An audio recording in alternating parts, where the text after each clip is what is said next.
한국 잠수함? 미국 따라오려면 100년은 걸려요.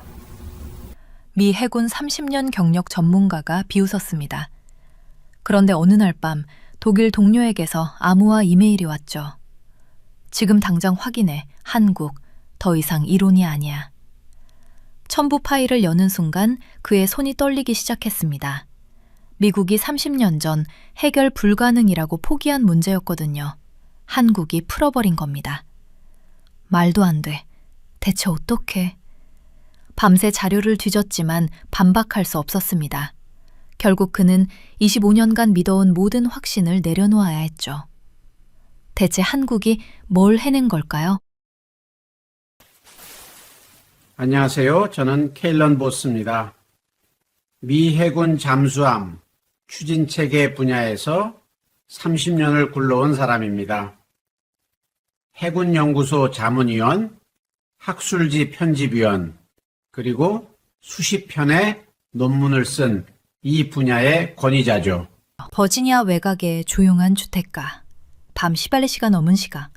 케일런 보스 박사의 서재에는 아직 불이 켜져 있었습니다. 책상 위에는 해군 공학 저널들이 어지럽게 널려 있고 선반에는 수십 년간 모은 잠수함 모형들이 빼곡히 들어차 있었죠. 10월의 찬바람이 창문을 두드리고 책상 위 스탠드 불빛만이 어둠 속에서 홀로 빛나고 있었어요. 보스 박사는 그날도 여느 때처럼 정보 요약 보고서를 훑고 있었습니다. 별다를 것 없는 일상이었죠. 그런데 바로 그때였습니다. 컴퓨터에서 알림음이 울렸어요. 암호화된 이메일 하나. 발신자는 마이나르트, 독일의 방산 분석가로 15년 지기 친구였습니다. 이메일을 열자 단 2줄의 메시지가 떠올랐어요. 지금 당장 포럼을 봐. 한국, 펌프젠. 더 이상 이론이 아니야. 보스 박사는 피식 웃었습니다. 또 시작이군. 이런 표정이었죠. 그도 그럴 것이 이 바닥에서 30년을 굴러온 사람이에요. 과장된 주장? 셀 수도 없이 봤습니다. 특허 출원서 하나 갖고 난리치는 사람들, 학회 발표자를 짜깁기 해서 대단한 발견인 양 떠드는 사람들, 다 거기서 거기였거든요. 라인하르트, 자네도 이제 나이가 드니 귀가 얇아졌나? 혼잣말을 중얼거리며 첨부 파일을 열었습니다. 커피잔을 들어 한 모금 마셨어요. 미지근하고 쓴맛이 혀끝에 남더군요. 그런데요. 첫 페이지를 넘기는 순간 보스 박사의 표정이 굳었습니다. 덕트 압력비 계산, 스테이터 블레이드 구성도, 효율 예측값. 이건 단순한 추측이 아니었어요. 누가 봐도 실제 데이터를 기반으로 한 정밀 분석이었습니다. 잠깐만. 안경을 벗어닫고 다시 썼습니다. 화면은 더 가까이 당겼죠. 수중 테스트 사진이 있었어요. 실험용 펌프젠 모형. 크기 분석 결과 KSS 3급 잠수함에 맞는 스케일이었습니다. 한국의 독자 개발 디젤 전기 잠수함이죠. 그런데 형상이 이상했어요. 스테이터 배열이 비대칭이었고 덕트 내부에는 뭔가 마찰 저감 처리가 되어 있는 것 같았습니다. 그리고 소음 억제 계수 추정치. 이 수치가 맞다면 버지니아급 잠수함과 맞먹는 수준이었어요. 아니 어쩌면 그 이상. 말도 안 돼. 커피잔을 들었다가 다시 내려놓았습니다. 손이 미세하게 떨리고 있었거든요. 밤새 문서를 파고들었습니다. 접근 가능한 모든 공개 자료와 대조했어요. 학술 논문, 특허 기록, 컨퍼런스 발표 자료까지. 키보드를 두드리는 소리만이 고요한 방을 채우고 있었죠. 하나하나 확인할 때마다 심장이 조금씩 빨리 뛰었습니다. 아무것도 이 주장을 반박하지 못했거든요. 공학적 논리는 완벽했습니다. 계산은 정확했고 설계 철학은 일관됐어요. 창문 너머로 새벽빛이 스며들기 시작했을 때 보스 박사는 책상에 등을 기대고 천장을 올려다봤습니다. 커피는 진작 식어버렸고 차가운 잔을 만질 때마다 손끝이 시렸죠.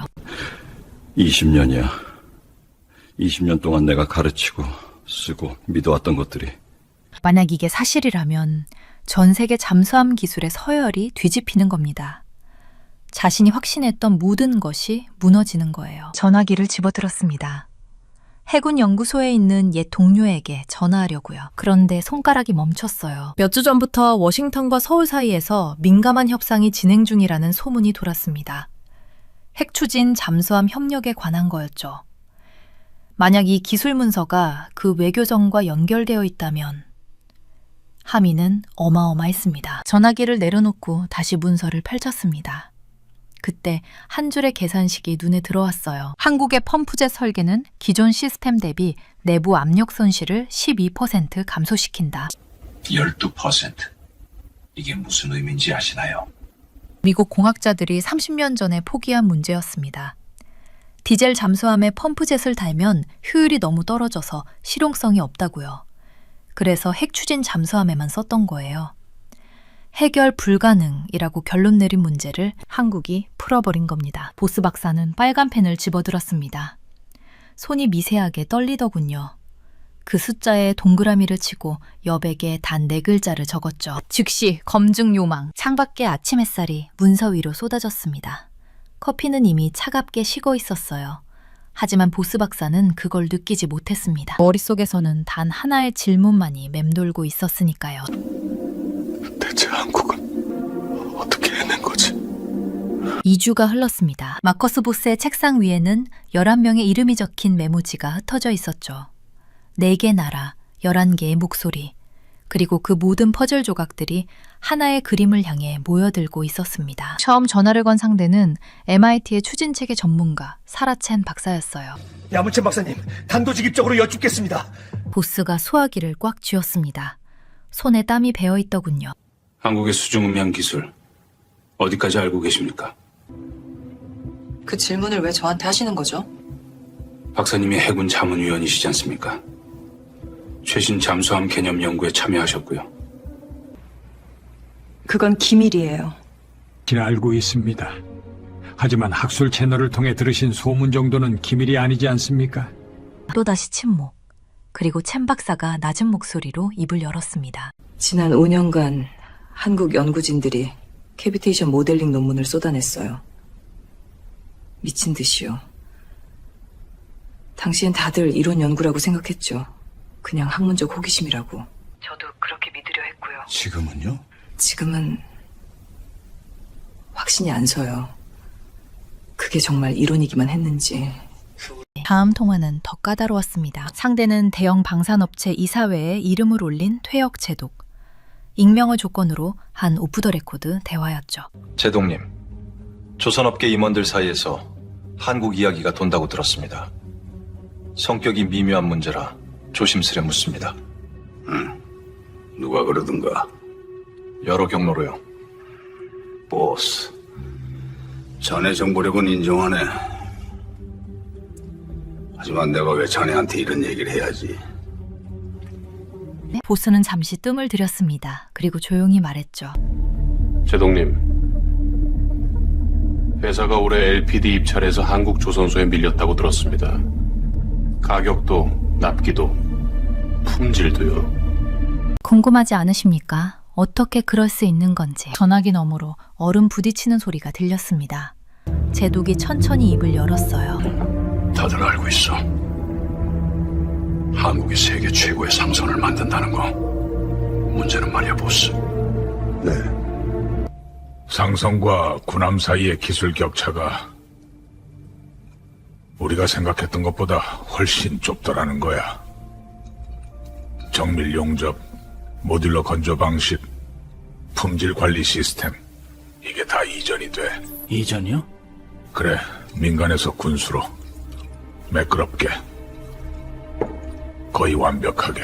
하지만 진짜 폭탄은 예상치 못한 곳에서 터졌습니다. 에리크 린드크비스트, 노르웨이 출신 엔지니어.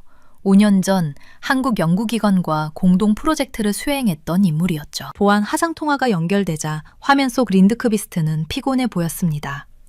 북유럽 특유의 창백한 얼굴에 짙은 다크서클이 내려앉아 있더군요. 린드크비스트 씨, 당시 한국에서 뭘 보셨습니까? 전산 유체역학 모델링이요. 아직도 잊히질 않아요. 저희 도구를 쓰는 게 아니었어요. 그들은 자체 알고리즘을 개발했더군요. 속도, 해상도 전부 우리가 가진 것보다 한참 앞서 있었어요. 그걸 노트북에서 돌리고 있었다니까요. 수준이 어땠습니까? 밤샘을 몇 번이나 해도 따라갈 수가 없었습니다. 보스의 손가락이 멈췄습니다. 펜을 쥔 손에 힘이 들어갔죠. 귀국하셔서 보고는 하셨습니까? 했죠. 물론 했어요. 근데 누가 신경이나 썼겠어요? 한국이요? 그냥 조선소나 잘 돌리는 나라 아닌가? 다들 그렇게 생각하니까. 그리고 하나 더 있었어요. 뭡니까? 테스트 시설을 방문한 적이 있어요. 거기서 연구원들이 비대칭 고정자 설계를 실험하고 있더군요. 보스의 심장이 얼어붙었습니다. 뭐라고요? 비대칭 고정자요. 그들은 수력 터빈 효율화 연구라고 했어요. 근데 윈드크비스트가 말을 끊었습니다. 화면 속 그의 눈빛이 어두워졌죠. 제가 본 모델들은요, 보스씨. 터빈처럼 생기지 않았어요. 그럼 뭐처럼 생겼습니까? 잠수함 추진 부품이요. 영락없이. 통화가 끊어진 뒤 보스는 한동안 꼼짝도 하지 않았습니다. 손가락이 키보드 위에서 떨리고 있더군요. 그는 위성사진 데이터베이스를 열었습니다. 한국 연구시설들 하나씩 훑어내려갔죠. 그러다 멈췄습니다. 정주. 거대한 건설 현장이 화면을 가득 채웠습니다. 공식 명칭은 소형 모듈 원자로 연구센터, 문무대왕 연구단지라고 불리는 곳이었죠. 2021년부터 공사가 시작되어 1단계 완공을 앞두고 있었습니다. 하지만 배치도가 이상했어요. 깊은 지하 구조물, 해군 조선 인프라와의 근접성. 이건 민간 에너지 연구치고는 뭔가가 맞지 않았습니다. 보스는 의자 등받이에 몸을 기댔습니다. 천장을 올려다보았죠. 대체 저기서 뭘 만들고 있는 거야? 그의 중얼거림이 텅 빈 사무실에 메아리 쳤습니다. 답을 찾으려면 더 깊이 들어가야 했어요. 훨씬 더 깊이. 새벽 2시 워싱턴. 보스의 사무실은 모니터 불빛만이 유일한 광원이었습니다. 커피잔은 이미 3번째 식어버린 지 오래였죠. 그의 손가락이 키보드 위에서 멈췄습니다. 문무대왕. 그가 중얼거렸습니다.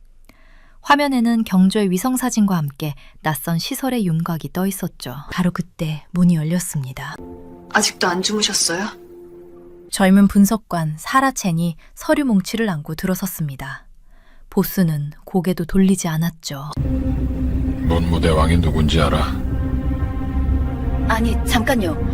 그 연구시설 이름이요? 그래, 한반도를 통일한 왕이야. 그런데 말이지, 보스가 의자를 돌려 그녀를 바라봤습니다. 눈 밑에 짙은 그림자가 드리워져 있었죠. 이 왕이 죽으면서 뭐라고 했는지 알아? 자기를 바다에 묻어달라고 했어. 왜?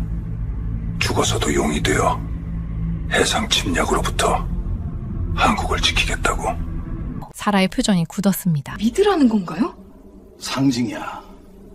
우연이 아니라고. 보스가 손가락으로 모니터를 톡톡 두드렸습니다. 한국 정부 예산문서, 산업보고서, 인사발령 기록들이 겹겹이 열려 있었죠. 공식적으로는 민간 해양용 소형 모듈 원자로 테스트 시설이라는 거야. 말로는 들어맞지. 그런데 근데요? 같은 인프라가 잠수함 추진용 원자로 개발에도 쓰일 수 있어. 한국 관리들은 군사적 적용은 부인하고 있지만 일부 분석가들은 다르게 보고 있지. 사라가 옆자리에 앉으며 서류를 내려놓았습니다. 아직 타이밍이 말이죠. 이상하긴 해요. 에이펙 정상회담이 경주에서 열렸잖아요. 이재명 대통령과 트럼프가 만난 게 10월 29일 그리고 바로 다음 날 트럼프가 소셜미디어에 올렸어. 한국의 핵추진 잠수함 건조를 승인했다고. 하루 만에요? 30년이야, 살아. 한국이 30년 동안 열망하던 게 24시간도 안 돼서 이뤄진 거야. 전 세계가 경악했지. 나도 마찬가지였고. 그가 자리에서 일어나 창가로 걸어갔습니다. 워싱턴의 야경이 희미하게 비쳤죠. 하지만 그의 눈엔 아무것도 들어오지 않는 것 같았습니다. 계산해봤어. 우리가 버지니아급 잠수함 한 척 만드는데 얼마 드는지 알아? 설정에 따라 다르지만 대략 45억에서 58억 달러야. 한국이 더 싸게 만들 수 있다는 거예요? 그들의 조선산업 노하우에 SMR 통합 접근법까지 더하면 상당한 비용 우위를 점할 수 있어. 11월 14일 양국 공동성명서에서 협력 개요가 나왔는데 기술적 세부 사항은 아직 협상 중이지만 보스가 갑자기 책상으로 돌아와 마우스를 클릭했습니다. 새로운 문서가 화면에 떴죠. 하지만 날 진짜 놀라게 한 건 이거야. 인사 기록이요? 경주시설의 조직 구조야. 민간 SMR 연구원들과 국방기술 전문가들이 같은 공간에서 일하고 있어. 실시간으로 피드백을 주고받을 수 있다는 거지. 그게 왜... 그러니까 규정상으로는 가능할 수도 있지 우리 않나요? 시스템에선 불가능해! 서류가 뭐라 하든 현실은 안 돼. 보스가 손바닥으로 책상을 내리쳤습니다. 커피잔이 찰랑거렸죠. 진군과 민간이 철저하게 분리돼 있잖아. 기관마다 칸막이가 있고. 하지만 한국은 저들은 그 벽을 허물어버린 거야. 사라가 잠시 침묵했습니다. 그러다 조심스럽게 물었죠. 이게 우연일 리가 없다는 거죠? 맞아. 보스가 다른 파일을 열었습니다. 한국 국방기관의 엔지니어 명단이었죠. 현지 사람들 경력을 봐. 상업용 원자력 발전과 잠수함 음향학 두 분야 모두의 배경을 가진 엔지니어들이야. 이건 우연한 경력 경로가 아니야. 의도적으로 길러낸 거지. 정확히 조용한 핵잠수함을 효율적으로 건조하는 데 필요한 전문성을. 그 순간 보스의 표정이 변했습니다. 뭔가가 그의 가슴을 짓누르는 것 같았죠. 우리가 놓친 거야, 사라. 뭘요? 전부 다. 그때였습니다. 보스의 휴대폰이 진동했죠. 서울에서 온 암호화 메시지. 그가 화면을 확인하는 순간 숨을 멈췄습니다. 이게... 무슨 일이에요? 사라가 다가왔지만 보스는 휴대폰을 가슴에 꼭 붙였습니다. 나하고 서울의 접선책이 연락해왔어. 한국의 추진 연구를 알고 있는 사람이 있다고. 익명으로 대화할 수 있는 내부에서 일하는 엔지니어를 섭외했대. 진짜요? 내부자를요? 보스가 고개를 끄덕였습니다. 그의 눈빛이 달라졌죠. 피로 대신 무언가 불꽃 같은 것이 타오르고 있었습니다. 중립지역에서 만나기로 했어. 그가 창밖을 바라봤습니다. 라고 처음이야. 한국이 실제로 무엇을 달성했는지 직접 증언을 들을 수 있게 된 건. 커피잔의 표면이 미세하게 떨리고 있었습니다. 어쩌면 그의 손이 떨리고 있었던 건지도 모르죠. 해군력의 판도를 뒤흔든 기술. 그 비밀이 이제 곧 드러날 참이었습니다. 싱가포르의 11월은 여전히 습했습니다. 마리나베이 샌즈 컨벤션 센터 3층, 해양기술 서밋이 열리는 곳에서 조금 떨어진 소회의실. 보스는 문 앞에서 잠시 멈췄습니다. 심장이 빨랐어요. 솔직히 말하죠. 무서웠습니다. 지난 몇 달간 추적해온 모든 단서, 모든 의문이 저 문 하나 뒤에 있을지도 모른다는 생각. 손잡이를 잡는 순간 손바닥에 땀이 차오르는 게 느껴지더군요. 문을 열었습니다. 회의실 안에는 한 남자가 창가에 서 있었습니다. 예상보다 젊었어요. 40 정도였을까요? 단정한 네이비색 자켓, 날카로운 눈빛. 그런데 이상하게도 적대적이지 않았습니다. 오히려 저를 기다리고 있었다는 듯한 묘한 여유가 있었죠. 미스터 보스? 예. 당신이 미스터 박? 그가 고개를 끄덕였습니다. 악수를 청하더군요. 손이 거칠었어요. 책상 앞에서만 일하는 사람의 손이 아니었습니다. 앉으시죠. 우리는 마주 앉았습니다. 창밖으로 싱가포르의 스카이라인이 펼쳐져 있었지만 솔직히 그 순간 풍경 따윈 눈에 들어오지 않았어요. 잠시 침묵이 흘렀습니다. 제가 먼저 입을 열었죠. 왜 저를 만나주신 겁니까? 박은 천천히 물컵을 들었습니다. 한 모금 마시고는 컵을 내려놓았어요. 당신이 질문을 멈추지 않았으니까요. 네? 지난 1년간 당신이 뒤진 자료들 우리 쪽에서도 다 알고 있습니다. 해군연구소 보고서, 음향 데이터 분석, 심지어 부산 조선소 위성사진까지. 그가 살짝 미소 지었습니다. 등골이 서늘해지더군요. Were we being watched? 감시라기보다는 관심이라고 하죠. 우리도 궁금했거든요. 서방 분석가 중에 누가 가장 먼저 알아챌지. 그 말에 저는 할 말을 잃었습니다. 내가 추적하고 있다고 생각했는데 사실은 내가 시험대 위에 올라가 있었던 거예요. So, I passed? 처음으로 웃음을 짓네요. 여기 앉아 계시잖아요. 그 후 2시간, 제 커리어에서 가장 중요한 브리핑이었습니다. 건국과 미국과 영국 시스템은 처음부터 원자력 잠수함용으로 설계됐습니다. 무제한에 가까운 동력을 전제로 하니 고속 성능과 장거리 군사 운용에 최적화되어 있죠. 우리는 출발점이 달랐습니다. 디젤 잠수함. 그렇죠. 배터리 용량이 한정돼 있어요. 전력이 귀하면 발상 자체가 달라질 수밖에 없습니다. 서방 설계자들이 찾지 않았던 해법을 우리는 찾아야 했습니다. 선택의 여지가 없었거든요. 저는 숨을 죽이고 들었습니다. 그가 3가지를 언급했어요. 마찰 저감 코팅 기술, 비대칭 블레이드 배열, 그리고 실시간 전력 분배를 조정하는 모터 제어 알고리즘. 기계적 시스템만으로는 얻을 수 없는 정밀도였습니다. 소프트웨어가 해결해야 했어요. 우리의 강점이 바로 거기에 있었죠. 머릿속에서 퍼즐 조각들이 맞춰지기 시작했습니다. 그 이상한 음향 특성, 설명되지 않던 소음 감소, 전부 연결되고 있었어요. 미국에는 이런 말이 있죠. Don't fight the last war. 우리는 당신들 방식을 복제하려 하지 않았습니다. 우리 요구사항에 맞는 우리만의 해법을 설계했어요.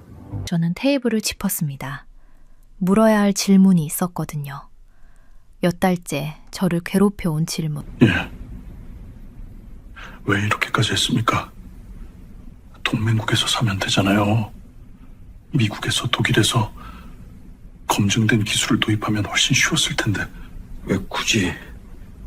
닭의 표정이 변했습니다. 웃음기가 사라졌어요. 하지만 적대적인 게 아니었습니다.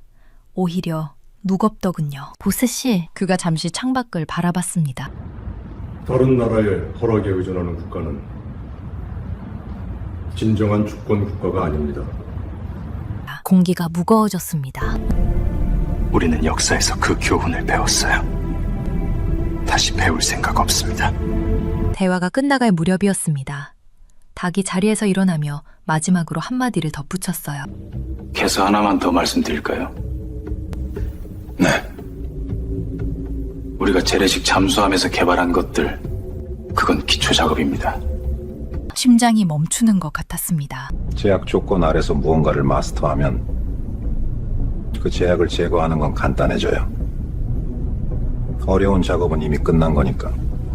그가 나갔습니다. 저는 한동안 그 자리에 앉아 있었어요. 다리에 힘이 풀렸거든요. 한국은 단순히 잠수함을 만드는 게 아니었습니다. 그들은 완전히 새로운 모델을 구축하고 있었어요. 해군 산업 발전의 새로운 패러다임, 글로벌 세력 균형을 재편할 수 있는. 창밖으로 싱가포르의 불빛들이 반짝였습니다.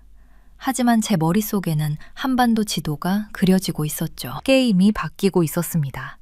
그리고 대부분의 사람들은 아직 그걸 모르고 있었어요. 버지니아, 국방부 산하 해군 분석센터. 11월의 차가운 비가 창문을 두드리고 있었습니다. 보스는 모니터 앞에서 두 손으로 얼굴을 문질렀습니다. 커피잔은 이미 3번째로 비워져 있었고 책상 위에는 한국에서 가져온 자료들이 산처럼 쌓여 있었죠. 2주째야 혼잣말이 절로 나왔습니다. 키보드 위에 올려놓은 손가락이 떨리더군요.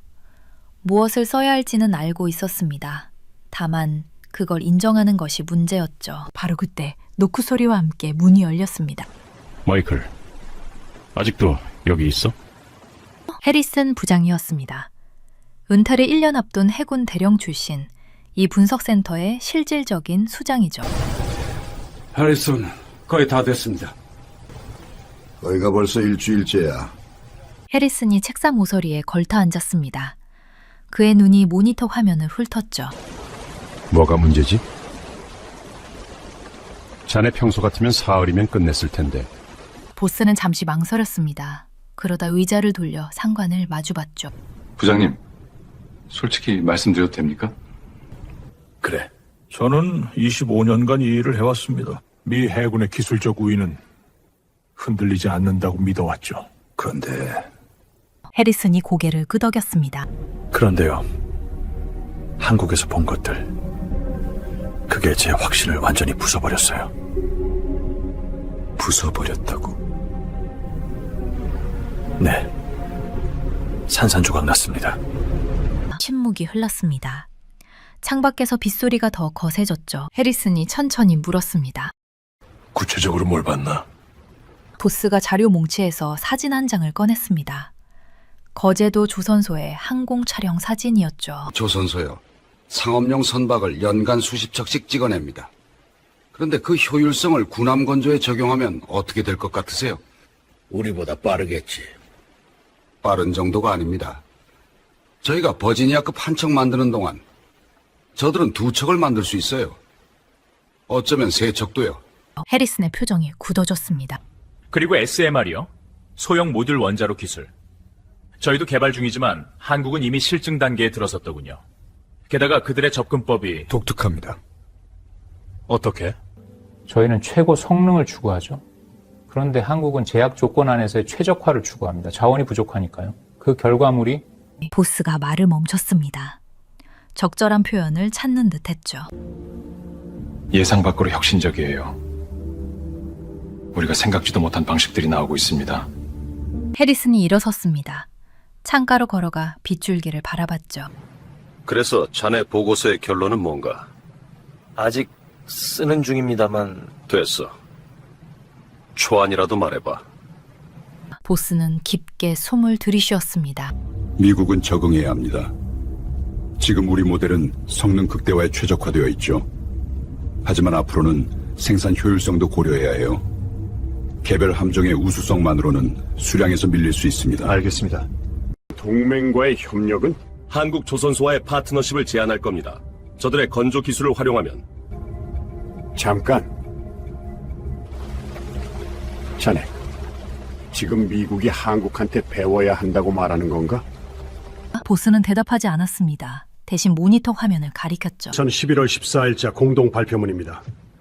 워싱턴과 서울이 핵잠수함 협력 프레임워크에 합의했어요. 이미 일은 시작됐습니다, 부장님. 해리슨이 화면을 들여다봤습니다. 한참을 읽더니 길게 한숨을 내쉬었죠. 세상 참 빨리 변하는군. 그러게요. 알았어. 보고서 마무리해. 내가 국방위 브리핑 일정 잡아놓을 테니까. 문이 닫혔습니다. 다시 혼자가 된 보스는 키보드 위에 손을 올렸죠. 그의 머릿속에서 지난 2달이 영화처럼 스쳐 지나갔습니다. 울산의 굉음이 울려 퍼지던 조선소. 대전의 연구원들이 보여준 자신감 넘치는 눈빛. 거제도 밤바다에서 들었던 용접 불꽃 소리. 2달 전만 해도 한국의 핵잠수함은 먼 미래의 이야기 같았습니다.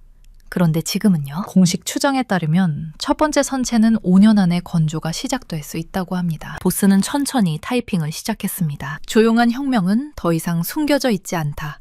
그것은 이제 우리 눈앞에서 펼쳐지고 있다. 마지막 문장을 쓰는 순간 그의 손가락이 잠시 멈췄습니다. 25년간 믿어온 확신. 그것을 내려놓는 일이 이렇게 무거울 줄은 몰랐더군요. 보안 회의실의 문이 닫히는 순간 공기가 달라졌습니다. 2025년 11월 말 워싱턴 DC의 한 의회 건물 지하. 보스 박사는 7명의 국방예산위원회 보좌관들 앞에 섰습니다. 형광등 불빛 아래 그들의 표정은 하나같이 회의적이었죠. 보스 박사님, 솔직히 말씀드릴게요. 이 보고서 국방부 일부에선 과장됐다고 하더군요. 보스는 천천히 고개를 끄덕였습니다. 예상했던 반응이었으니까요. 과장이요. 흥미롭군요. 어떤 부분이 과장이라고 하던가요? 한국이 우리를 추월했다는 식의 뉘앙스 말입니다. 그건 좀... 잠깐요. 제가 언제 추월했다고 썼습니까? 설을 넘기는 소리. 바스락거리는 종이 사이로 누군가 헛기침을 했습니다. 아직은 아니라고 썼군요. 맞습니다. 아직은요. 그런데 여러분, 그 아직이 얼마나 오래 갈 것 같으십니까? 그가 화면을 넘겼습니다. 경주 연구단지의 위성사진이 떴죠. 2023년과 2025년 비교.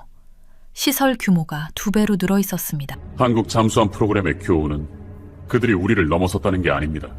교훈은 이겁니다. 우리는 기술 리더십을 타고난 권리처럼 여겼어요. 책임이 아니라. 더 나은 방법이 있는지 묻는 걸 멈췄죠. 그들은 멈추지 않았습니다. 회의실 뒤편에서 한 여성 보좌관이 손을 들었습니다. 국방예산 담당 선임이었죠. 박사님, 중국 반응은 보셨습니까?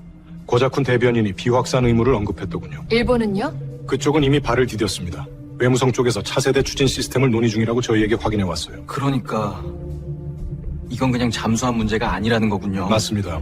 동력을 누가 어떻게 다루느냐의 문제입니다. 보스가 처음으로 희미하게 웃었습니다. 이제야 핵심을 짚으셨네요. 브리핑이 끝난 후 보스는 포토맥 강변을 걸었습니다. 11월 말에 차가운 바람이 코트 깃을 파고들었죠. 저 멀리 화물선 한 척이 천천히 지나갔습니다. 물결이 출렁이는 소리, 갈매기 울음소리, 강물 특유의 비릿한 냄새. 그는 걸으며 생각했습니다. 문무왕, 바다의 용이 되어 나라를 지키겠다던 고대 한국의 왕. 1300년 전의 전설이 오늘날 현실이 되고 있었죠. 보스는 멈춰 섰습니다. 강물을 바라보며 손을 호주머니에 넣었죠. 제가 틀렸던 거죠. 혼잣말이었습니다. 하지만 그 말에는 무게가 있었습니다. 30년 경력의 분석가가 인정하는 오류. 쉬운 일이 아니었으니까요. 책상 위에는 새 계약서가 놓여 있었습니다. 차세대의 잠수함 추진 개념을 탐구하는 컨소시엄의 자문 역할. 수년이 걸릴 작업. 결과는 불확실했죠. 하지만 처음으로 그 불확실함이 두렵지 않았습니다. 보스는 연구일지를 꺼냈습니다. 펜을 들었죠. 잠시 허공을 응시하다가 천천히 한 줄을 썼습니다. 바다의 심연에서 침묵은 어떤 무기보다 크게 말한다. 한국은 이것을 이해했다. 문제는 우리가 듣고 있느냐다. 펜을 놓는 순간 노트북에서 알림음이 울렸습니다. 암호화된 메시지. 발신자 라이나르트. 보스의 손이 멈췄습니다. 독일 연락책이 이 시간에 연락할 이유가 뭘까요? 메시지를 열었습니다. 단 한 줄. 예산위원회에서 질문이 나오기 시작했습니다. 당신 보고서가 주목받고 있어요. 보스는 천천히 노트북을 닫았습니다. 창밖을 바라봤죠. 12월의 하늘은 낯빛으로 무거웠습니다. 기술적 미스터리로 시작된 것이 전략적 분수령이 되어 있었습니다. 그리고 앞에 놓인 심연은 아직 지도에 그려지지 않은 채였죠. 한국이 시작한 혁명은 잠수함에서 끝나지 않을 겁니다. 그들이 증명한 원칙들, 통합개발, 제약이 낳는 혁신, 전략적 인내는 기술 경쟁의 모든 영역에 적용될 수 있으니까요. 다른 나라들도 그들의 모델을 연구하고 배울 겁니다. 문제는 기존 강대국들이 우위를 유지할 수 있느냐가 아닙니다. 문제는 그들에게 지혜가 있느냐입니다. 우위란 창의성과 투자, 그리고 가정을 의심하는 용기를 통해 끊임없이 갱신되어야 한다는 것을 인식할 지혜가. 보스 박사는 다시 창밖을 바라봤습니다. 심연은 기다리고 있었습니다.